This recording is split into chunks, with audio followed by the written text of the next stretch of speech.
चला नमस्कार विद्यार्थी मित्रांनो, आजच्या अपडेट मध्ये तलाठी भरती 2025-26 ची जी की डिसेंबर एंडिंग जानेवारी मध्ये ऍड येणार आहे. त्याच्यामधले कुठले विद्यार्थी मित्र हा फॉर्म भरण्यासाठी पात्र आहेत आणि कुठले अपात्र आहेत हे आपल्याला आजच्या व्हिडिओत जाणून घ्यायचं. त्यामुळे व्हिडिओ शेवटपर्यंत बघा. तलाठी भरती 2025-26 मित्रांनो, आता अपात्र कोण ठरेल सुरुवातीला पाहूया, जेणेकरून तुमच्या कन्सेप्ट क्लिअर होतील. इथे जर अपात्र तुम्हाला आशा करतो हे दिसत असेल, पूर्ण दिसत आहे ना? ओके. तर अपात्र कोण असेल? कागदपत्र जर एक्झाम फॉर्म भरताना नसतील तर. ओके. जर आता तुमच्याकडे कागदपत्र नसतील फॉर्म भरताना, म्हणजे तुमचे ग्रॅज्युएशनचे म्हणा, काही डॉक्युमेंट्स म्हणा, मार्क सर्टिफिकेट किंवा ग्रॅज्युएटचा जो डॉक्युमेंट्स असतात ते जर नसतील तर तुम्ही ऍप्लिकेबल करताना, अप्लाय करताना फॉर्म भरू नाही शकत. त्यासाठी काय करायचंय, तुमचे हे डॉक्युमेंट्स लगेच काढून ठेवायचे आहेत.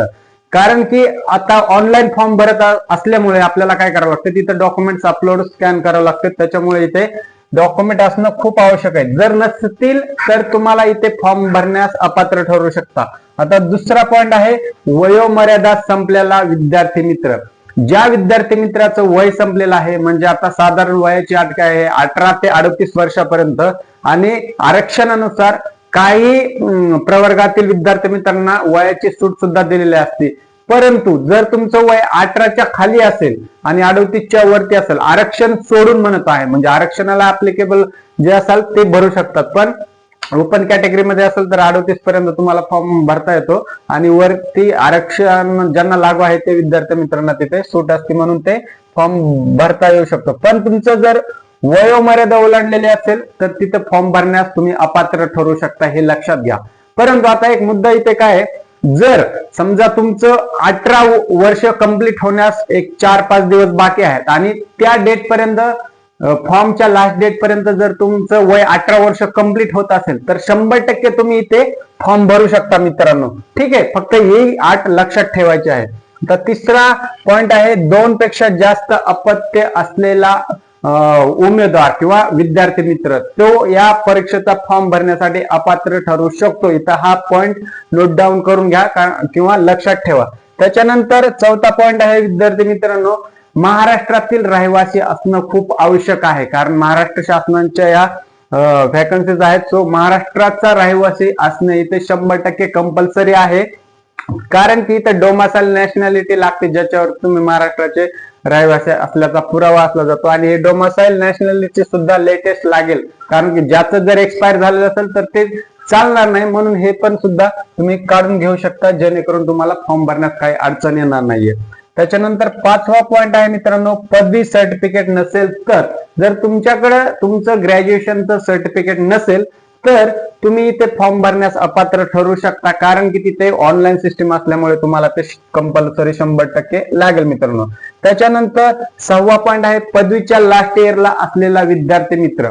आता इथे लक्षात घेण्यासारखं काय गोष्ट आहे, तुम्ही जर पदवीच्या म्हणजे ग्रॅज्युएशनच्या लास्ट इयरला असाल तरी तुम्ही इथे फॉर्म अप्लाय करू शकत नाही. कारण की इथे एकच एक्झाम असते सुरुवातीला. जर काही एक्झाम मध्ये काय होतं, दुसऱ्या एक्झाम मध्ये की तुम्हाला प्री आणि मेन्स असते, पण इथे एकच लिखित एक्झाम असते. त्यामुळे तुम्हाला कंपल्सरी पदवी तुमची ही कंपल्सरी पूर्ण झालेलीच असायला पाहिजे. म्हणून इथे जर लास्ट इयरला असाल तर तुम्ही फॉर्म भरण्यास अपात्र ठरू शकता.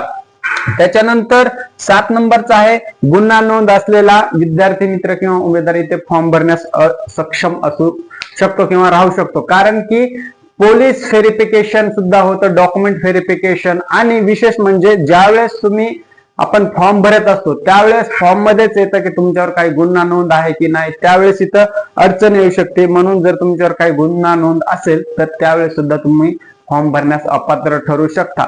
हा, इथे दुसरा प्रश्न असा आहे की इथे जरी तुम्ही फॉर्म भरला परंतु ज्यावेळेस तुमचं सिलेक्शन होऊन मेरिट लिस्ट लागला आणि डॉक्युमेंट व्हेरिफिकेशन, त्यावेळेस जॉईनिंग करताना इथे तुमचं 100%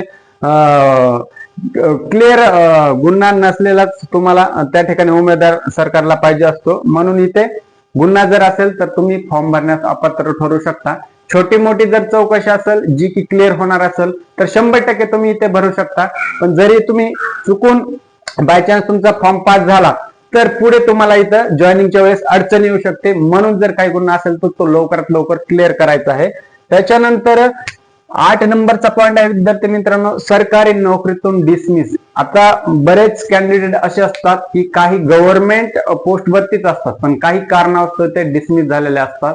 त्या विद्यार्थ्या मित्रांना किंवा त्या उमेदवारांना सुद्धा इथे फॉर्म भरण्यास अडचण येऊ शकते आणि त्यांना फॉर्म भरण्यास अपात्र ठरवलं जातं, कारण ते ऑलरेडी गव्हर्नमेंट जॉब मधून डिसमिस झालेले आहेत, त्यांच्यावर ऍक्शन घेतलेली असते. त्यामुळे इथे तुम्हाला फॉर्म भरण्यास अपात्र ठरू शकतात.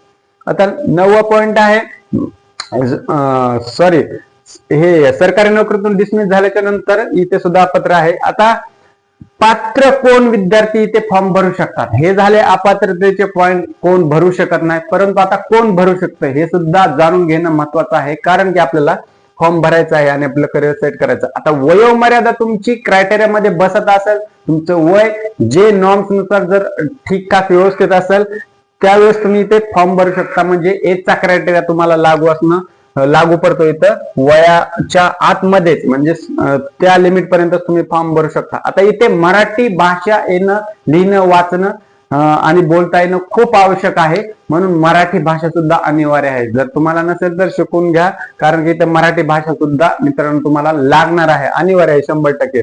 त्याच्यानंतर भारतातील कुठल्याही कॉलेजमधून, नामांकित कॉलेजमधून, जे की शासनाने मंजूर केलेले कॉलेज असतात, त्याच्यातून एनी ग्रॅज्युएशन, कुठल्याही शाखेतील पदवी जर तुमच्याकडे असेल, कंप्लीट झालेली पदवी असेल, तर तुम्ही तिथे फॉर्म भरू शकतात. 100% फॉर्म भरू शकतात मित्रांनो. त्याच्यानंतर ठीक आहे, आता तुमच्याकडे संगणक शास्त्र म्हणजे MSIT सर्टिफिकेट असेल तर 100% तुम्ही इथे फॉर्म भरू शकतात.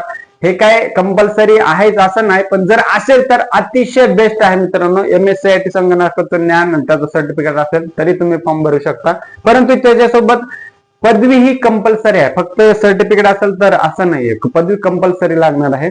त्याच्यानंतर तुमचे डॉक्युमेंट सर्व रेडी असायला हवेत. त्याच्यामध्ये कुठले कुठले डॉक्युमेंट्स असणार आहेत मित्रांनो, तुमचं ग्रॅज्युएशनचं मार्कशीट असणार आहे. त्याच्यानंतर जात प्रमाणपत्र असेल, जर रिक्वायर्ड असेल, तुम्ही कास्टमधून असाल तर जन्मतारीख पुरावा आणि तुमचं आयडेंटिटी कार्ड. आयडेंटिटी म्हणजे काय, तुमचं पॅन असेल किंवा आधार असेल, हे तुमचं आयडेंटिटी प्रूफ सुद्धा तिथं 100% रिक्वायर लागत असतो, कारण की फॉर्म भरता वेळेस बऱ्याच गोष्टी अपलोड कराव्या लागतात.